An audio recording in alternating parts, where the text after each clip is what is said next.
How you faring? Turn them on. I didn't turn them on.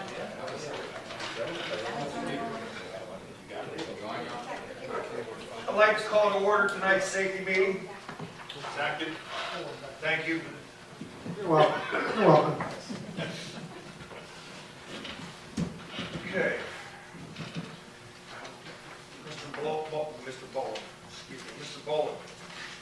Thank you, Councilman Paul. If I could move into item number 2, which is our monthly discussion of broken windows policy, community policing. The first item, just wanted to update council on our Hilltop neighborhood strategic safety plan. As you know, we've got a number of different variables that make that up. First item, I would ask Chief McCaffrey to give a little bit of an update on the recent addition of 4 new officers, where we are with increased presence in the Hilltop neighborhoods, the discussion of some of the hotspot areas. Chief?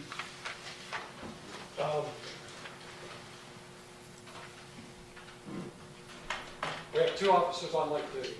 That's good because at least I got back to work as dispatcher.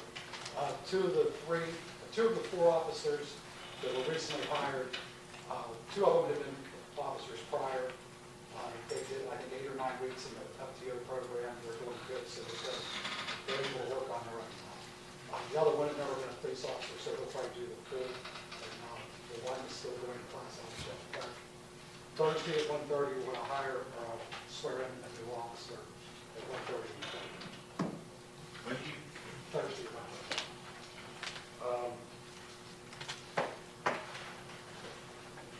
We still have the extra officers out in the evening on the Hilltop.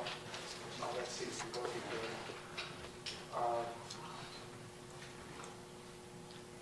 What else was there in there? And I know, Chief, you have crime statistics citywide, but can you give us a little bit of an overview of where we are specifically in the Hilltop neighborhood?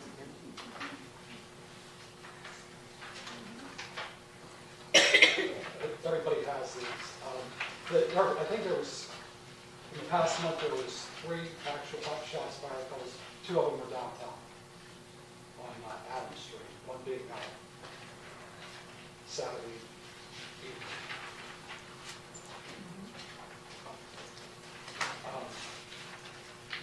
When the weather changes, a lot of people are not out anymore, so it's quieter. I'm sure people notice that. So that makes a difference too. If you want to go through these, calls for service slightly down from the same time last year. Murders last year at this time we had 7. This year we had 1. Rapes 8 to 3. And as I said, the rapes, unfortunately, a lot of it happens with young kids in the family. That accounts for probably over half the rapes. I really can't go into it, but it's not like adults are being violently raped. A lot of these have to do with family members with young children. Burglaries are still down. Robberies are still down. Thefts, I know the next one's going to be thefts from a lot of the stolen vehicles are still up. It was 21 to 13, same time last year.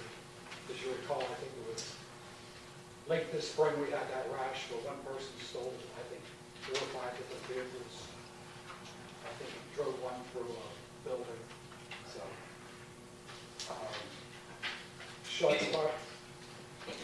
shots fired calls were reported more than last year, but the actual were just about the same.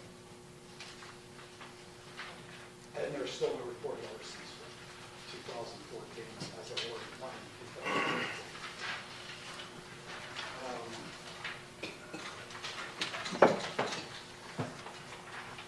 The other page is the response time and the average. I explained this last time, how you got to look at all of this, but the overall average was 5 minutes and 14 seconds.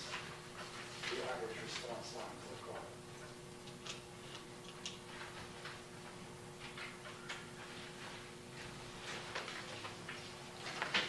that, with that response time, and I know you show a number of different offenses, can you comment a little bit on what that means? Is that, Oh, is that, as I said well, last 5 time, minutes and 14 seconds sounds good, I guess, to me, but I guess I don't okay, know. but you have to look, okay, if you report, if you call and report, I'm trying to think of something that's,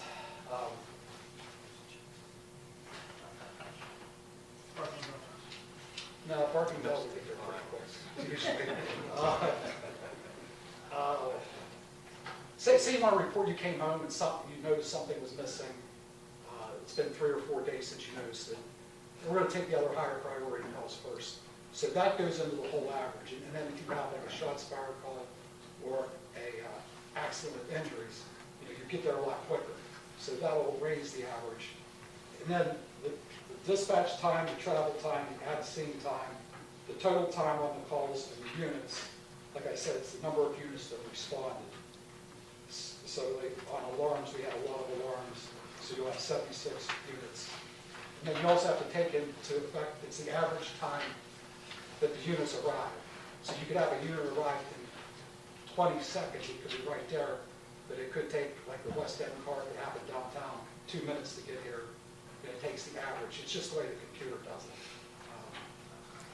That's the best we could come up with. Chief, that's what I didn't understand. It's like the second one's alarm, it says 76 units. That means like for the whole month, there were 76 cars involved with all this stuff. Right, because at first I thought it was calls, but it's the number of cars that responded to the alarm calls Through a month? for a month's time.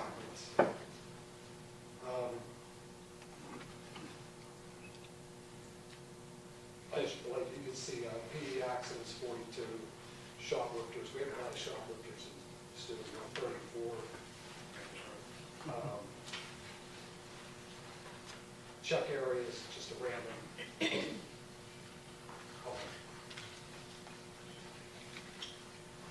So if you put it all together, 5 minutes and 14 seconds is the overall average. But if you look down that list, you can see that, like the important ones, you're there 3 minutes, 1 minute. Yeah, And you can look at it and see, right, you have to go through like each one individual, but for an overall picture of the average is 5 minutes. mental case. You have to call somebody else to get there with you when you go to those things. You know, is that- Usually ASI, ambulance service. So is it just suicide attempt, travel time, 6 seconds? Really? I'm not sure about that, but you got somebody come, walk inside the police station and Oh, say, okay. okay. So, you know, it's skewed either way. Yeah, that's pretty, that's Yeah. a police officer should go on a NASCAR circuit. It's 6 seconds. Chief, I know you said this before, but I don't remember what you said. Dispatch, 41 seconds.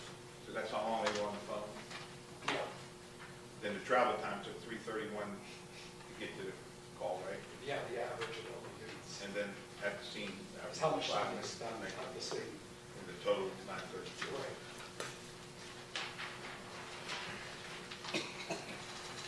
And then, since I'm standing with the other,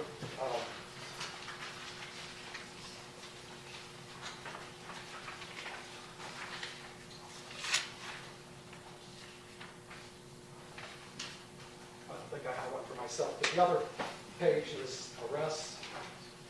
Is that where, yeah, I think I gave them all out. This here? Yeah. Not the other problem. This one, No, it's, Mr. Bill May. Oh, thank you.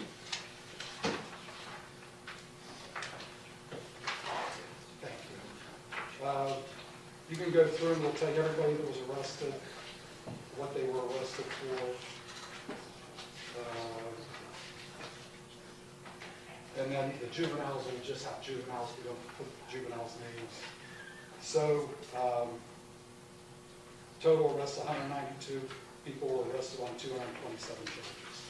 That's since my last report. And we could just go through that and we'll pretty much tell you what people are getting arrested for. Yes. Bill, I want to thank you from the Housing Authority. There's been a lot of cooperation between the Housing Authority and the Police Department. And I think the crime rate has been going down in those projects, and they'll continue to go down with your help, and we're going to be working together. We're not only putting on housing projects, we have other targets in the area also. So I want to thank you, and also see people out in the audience, and I know the Sheriff Abdullah said, let's get involved. Don't expect the council to do everything in the police department, and the city manager and the mayor. We're going to send the mayor and the city manager to some places, people that should be here, that aren't here, and are causing the problems. Thank you. And on that note, the signs are ordered for the weed tip. They should be in within a week. We'll put those up. And those, I'm still getting, because the housing JMHA started using them a few months ago, and I get tips from them. It's completely anonymous. If anybody wants to come in my office, I'll show you the email I get from them. It's from weed tips, so there's no way I know who called the police. It's completely anonymous, so anybody should feel comfortable. Is it working, Bill? Is it working? Pardon me? Is it working? I mean, we get the tips, but they're just coming from JMHA now, because we don't have, yeah, they put signs up and everything. We'll get them. Well, we should have those completed by our next meeting, Chief. Would we tip something? Yeah.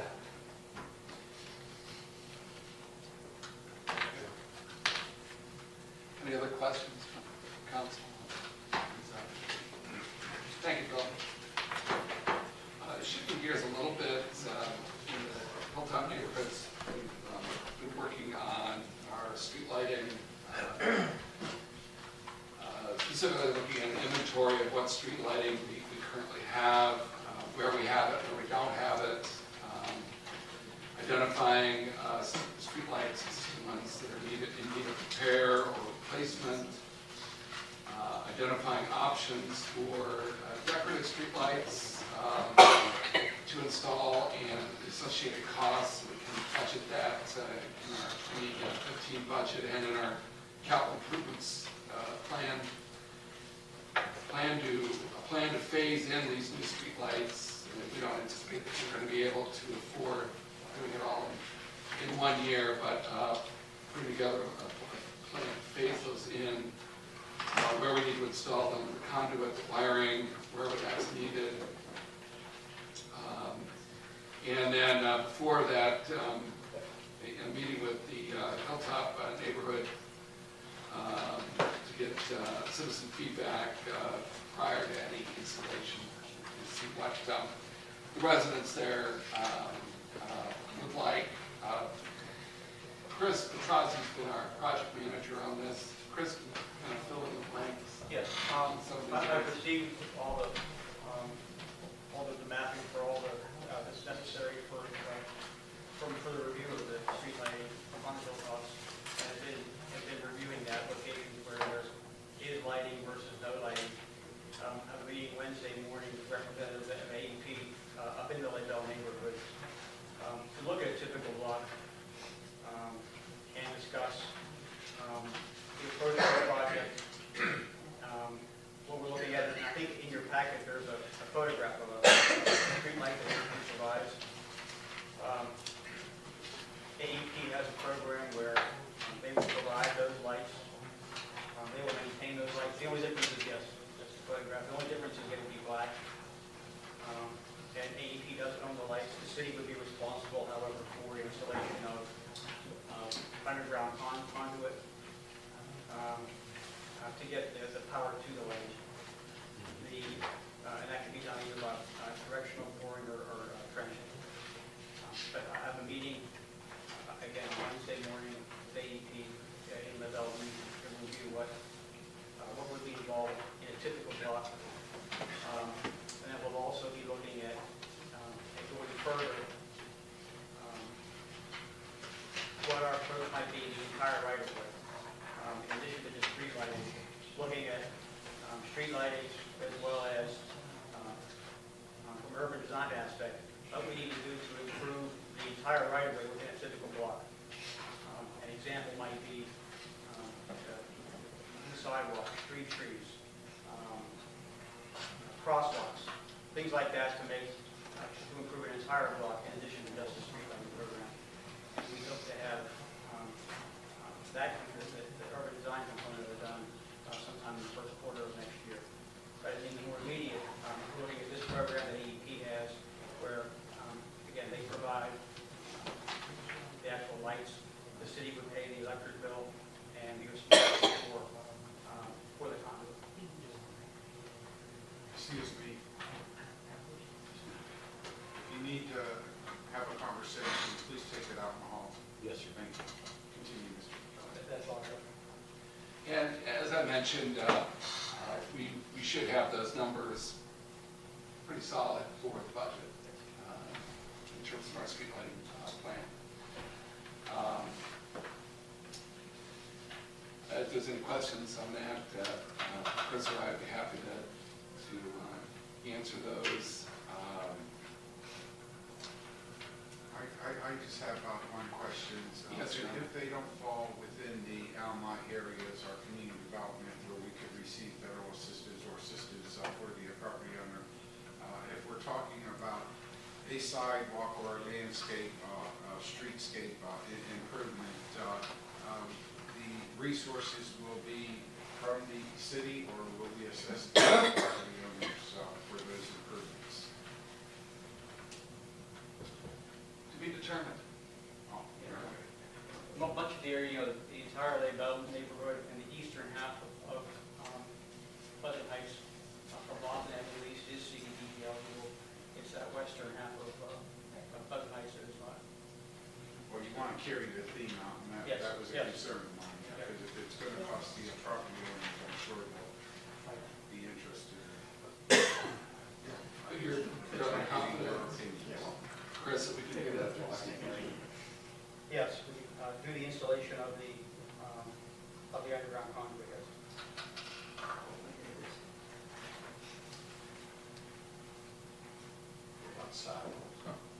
Sidewalks are also. I suppose it's, and these are not small ticket items by any stretch of the imagination, and that's why I think it's very important that we, when we nail those down, that we share those with council through the budget process, determine how best to implement it. But I would say that these types of improvements, particularly streetlights, are going to be have a security aspect, a safety aspect, but certainly an aesthetic aspect in terms of that investment. So, When we applied for the bonds, this wasn't included? The street lighting? street lighting was not included. Okay. I think the only thing that we had was the demolitions, correct? Chris? And Well, there was also the Reddit Drive and some other areas, right? I thought for the infrastructure, it wasn't, the $9 million was all for. we had demolitions, we had residential meters. Reddit Drive, I think. And our EPA, some of our sewer projects in Chucksburg. Okay. Chris, talked about demolitions. Can you update us on that? I think you got a list of Yes. those for us. You have in your, also your package, a current list of demolitions. It looks like it's going to, These are potential structure demolition. And this is also some unfit structures, a total of 111 on the list. 6 of them are unfit only because they're lead-based paints, and those are on the very first page. You can see under column F it says LBP, that means they're unfit because they're a lead-based paint hazard. Those may not necessarily need to be demolished if the owner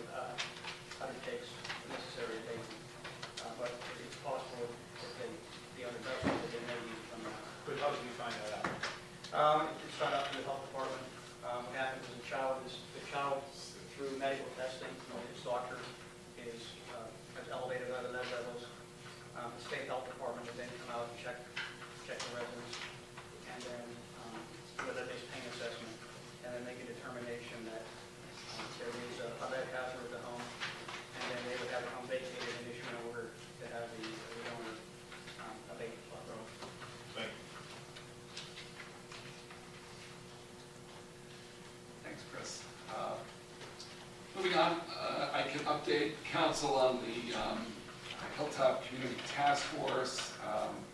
As you may recall, this was an area that through community policing, obviously many communities are involved in establishing and having a very robust task force in their communities.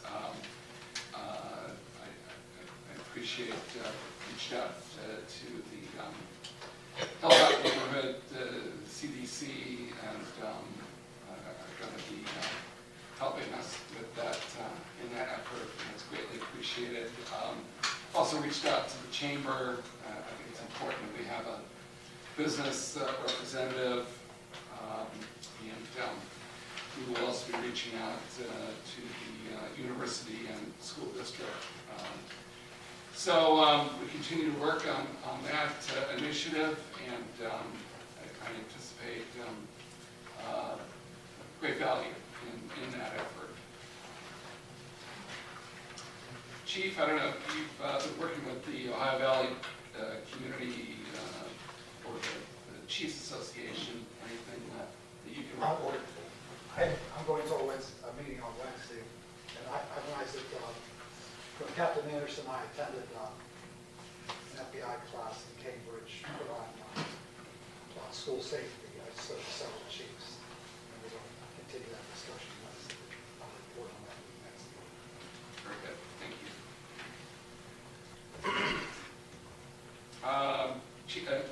Chief, just any update on the K-9 unit at this point? Yeah, I actually saw Patrolman Cook this morning. He was on his way back. This is his third week Of training. So he said everything's going good. He's really enjoying it. Captain Young thought we got some kind of hound dog because Patrolman Cook had to take his personal dog someplace to drop it off before he went to class, so he had the hound dog in the front of the car. So we don't have a hound dog, it's a police dog. We should get that word out. Yeah. When's it going to start, Bill? It's third week, it's 5 weeks, so probably I don't know how they'll do it. It's Thanksgiving falls over, so it's either be first or second week of December. Okay, I'll get a couple tours. Thank you, Chief. Shifting gears a little bit, our proactive neighborhood cleanup program, Chris and Sean, you could give us an overview of where we are. Take Chris into the updated packet here. I was off for 2 weeks on a vacation, got back last week. We're progressing through. We've got a couple on the sheet. You'll also see, I believe, a disposition column now that Chris has added at your request. I did not have a chance to update some additional things in mine as far as court cases, but we do have some court cases this week going, particularly on 509 Grandview. And a couple of the outstanding weed ones, but we're progressing through. One exciting thing, I got a call from a local citizen who helped with the neighborhood cleanup. They asked me to provide some lists for them of some problem areas that we had targeted, as far as alleys and things like that, which I'm getting together for them. They're from a local church group. They basically have access to large trucks and strong young men, and they want to instill those kind of values in other young men, primarily in the African American community.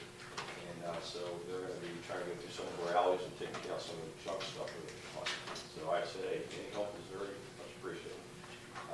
Just talking to Mr. Thorne earlier, I apologize for the inconvenience, the interruption, excuse me. Basically, we're also progressing some areas. He provided me with a list and some discs, I think, the council, which a number of target cars that are in the area, some abandoned vacant cars, so we're going to target some of those areas as well as part of the cleanup we're doing it out and about. We're progressing through. November is traditionally the end of the weed season, November the 1st through April the 30th in our current statute. So we probably won't get as many of those complaints, but I'm sure we will with some of the vacant houses. Stuff like that. I just want to publicly thank the community service crews under Judge Spawn, former Judge Spawn, Mr. Littlejohn for all great effort they did. Palago was one of the supervisors, and a couple of additional supervisors they have. They literally cut over several hundred vacant lots, easeways, things like that. It really helped a lot this year in doing that. That's all provided. We still continue to have funding for that organization. They've put aside some funds so they can restart again with us probably in April again, so we'll get that up in full swing again. Plus we have another $1 million that comes out if everyone cuts their lawn. So. But we seem to be moving forward on that. Chris, anything you want to add? Just one thing I forgot to mention on the demolitions. In your packet also is a brochure regarding the land bank.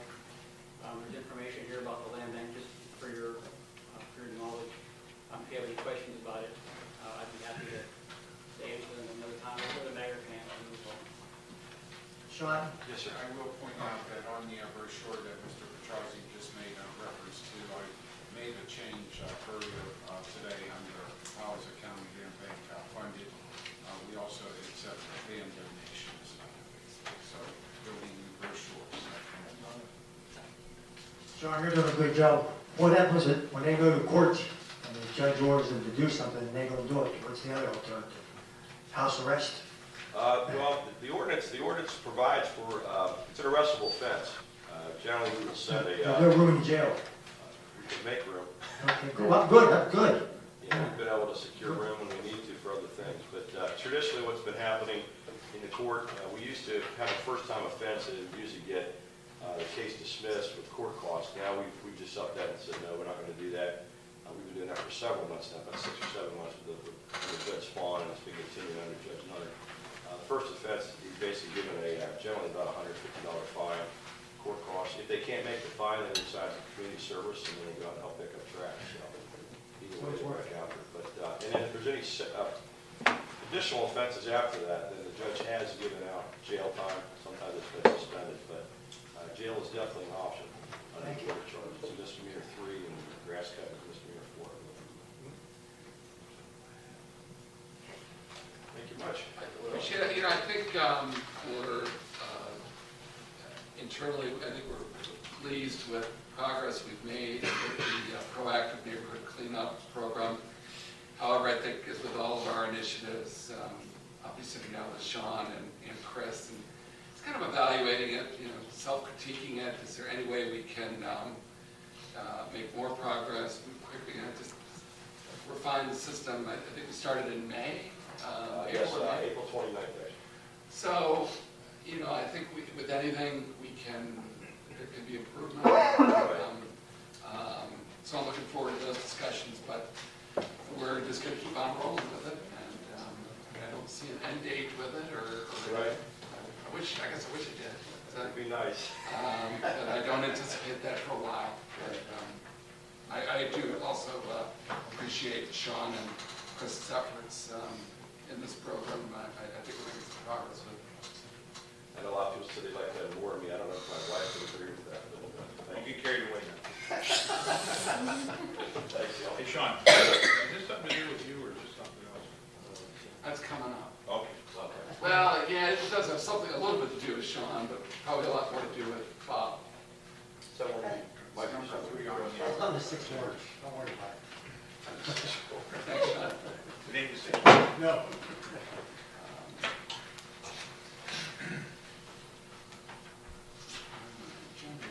I think I'm number 3. We're on 3, trash collection. Yeah. Any questions over Officer Scott? Yes, sir. No, is there any questions? I asked, oh, I'm sorry. Anybody have anything? Okay. And just a quick, if I can, really, just Chief, downtown traffic enforcement, anything, we're trying to replace our Yeah, enforcement. we went through the applications. Next week we'll start interviewing and pick another person to do the downtown parking enforcement. Since the last meeting, 63 overtime tickets, 13 penalties have been issued. So then roughly, last meeting was, today's the 10th, the 7th of October, so not a long time out, so our former person. Retired. Yes. Thanks, Chief. Tim, I got a question on that. Oh, the signage is not right yet, right? Court alley is still a problem. I'll have to check on that, but I realized today that our signage is not right in front of City Hall. No, right, exactly. But I talked to that enforcement officer, and he told me that he was told that he wasn't to write any tickets on Third Street, which I understand because we talked about that 15-minute deal. So, Yes. I went over to the courthouse, and I personally went upstairs to talk to the employees at the courthouse because they're parking in the handicap zone in that alley right there by the tank. And they told me that they were told by the police department that it was okay for them to park there. There wasn't going to be any tickets written in the court alley. So they quit parking there for a little bit. Now they're right back. Same two cars every day, parked in the handicap spot at the back. And You're probably jogging lunch, right? yeah. And that court alley right here, that's a problem there. Yes. With that 2-hour parking. And I also noticed that, and it's not anybody's fault, but since that parking attendant has quit, 4th Street went right back to the way, because it don't take long for, the cat knows the mouse come back in the door. Or left, put it that way. The mouse knows the cat Cat's left. away, the mouse before. Yeah. Well, we will, our plan is to fill that position Right. quickly, and, But the handicap spot, right there, that's nonsense, and if that's true, that's wrong. And you can look right out your window every day, there's a yellow car and a black car parked there all day long. And that's not for a employees. reason. That's for a reason. People abuse that. Exactly. Really. That's for business at that courthouse, it's not for employees. That's a handicap. And we should fine them to the maximum, really. I don't care. I don't care if it's my daughter. It's not right. Chief, we can address The that. whole thing with the court alley, didn't we pass the ordinance, or didn't council pass the We ordinance? did. Because it was left out prior. That's correct. And also Third Street in front of City Right. Hall. So, those signs need to be changed. Do we have an ordinance? Yeah. We need to pass it. No, There's an ordinance, it was okay. It's passed. probably about 2 months ago. It's passed, and that's why, I don't like government to make laws that we can't enforce, and we made a law that we actually can't enforce until it's signed up, you know what I mean? Absolutely. We do. I don't want it to become a joke, but them 2 handicap spots really got me bugged, because I personally went up and said to the 2 people, the handicap spot, and you're working here, and they said, oh, they know me real good, and they're gonna be mad. They said, Bobby, we were told by the police department that we could park there, and I said, well, We will get the signage correct, Chief. and Do Bob. they have handicap stickers? it's 2-hour parking. Yeah, but I mean, do they have handicap stickers? One does, the other one I can't say for sure, because I see the windshield on it. Okay, because I know the vehicles you're talking about, I've seen them there. This will be a drive. Trash collection. The picture that I handed out, that's street light. The picture of the That I reckon. plaza. And, you know, I'm not going to go anywhere, this has since been cleaned up, but this is not, I mean, it isn't all over the place, but these are way too frequent that we have these kind of situations. And I think we need changes in beef up our enforcement, and I think we need changes in the way we collect our.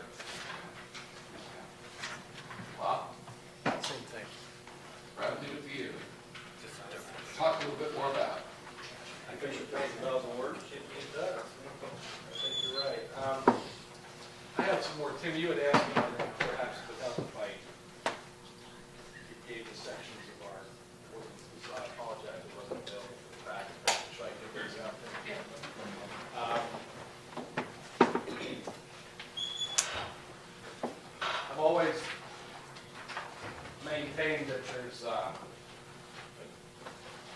a difference or distinction between garbage, litter,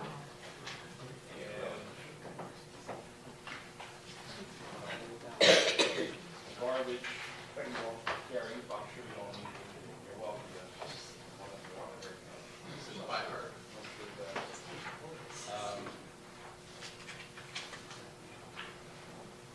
Municipal waste, there's garbage placed properly out for collection, that the city collects, transports, and disposes of is one thing. Litter is something else, it's behaving badly.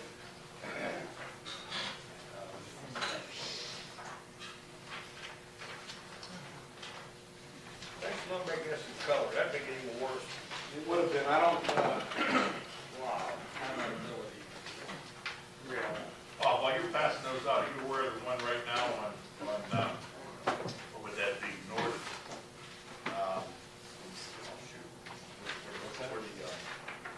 North Forest, right off Sunset? We picked that up. Oh, you did get that? Yeah. That was a lot. So the whole house full. You got three?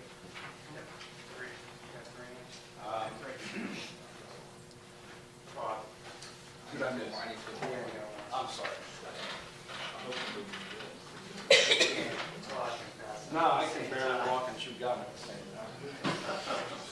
time. Yeah, we saw that there's, some other examples that are similar to the ones they did. I think we're facing an issue that has many facets. We're all kind of aware of them, but they all kind of are slightly different. I think primarily what we're facing on the hilltops is a litter problem. I don't believe we have so much of a garbage problem or garbage collection problem. If we had a systemic or process problem, we see this everywhere, and we don't. I hate to say it, but we don't have issues like this in other parts of town. We have these issues in certain parts of town. So I think one of the things we can do is, as Tim said, look at our process, and there's some questions there to answer.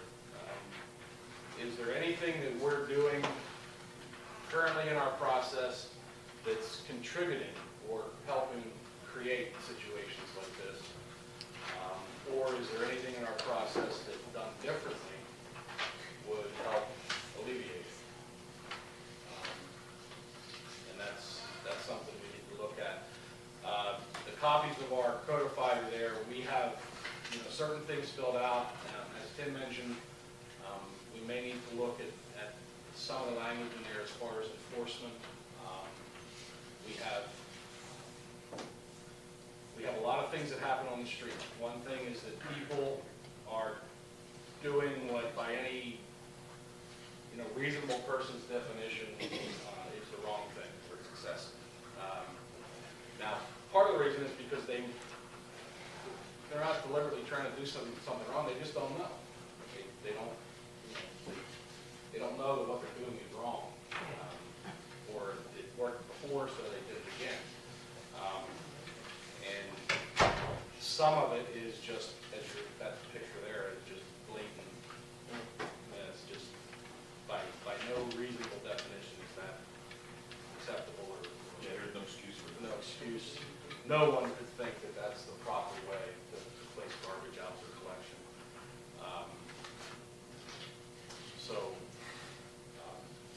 One of the things that I think we can do is again, look at our process, look and see if there is anything that we're doing that might be contributing to this, and address it, change it, get some more teeth in the ordinances, get some better structure as far as what's permitted, what's tolerated, what the rules of the game are, for lack of a better way of saying it, and also look and see if there's anything that we can do differently. One of the issues we have, containerization is a problem. That picture, a lot of those pictures you're looking at, That garbage was never containerized. It never started in a container. It wasn't a can that got tipped over, it wasn't a bag that got ripped. It was just, Contain that. yeah. There's like seven mattresses there. I didn't contain that.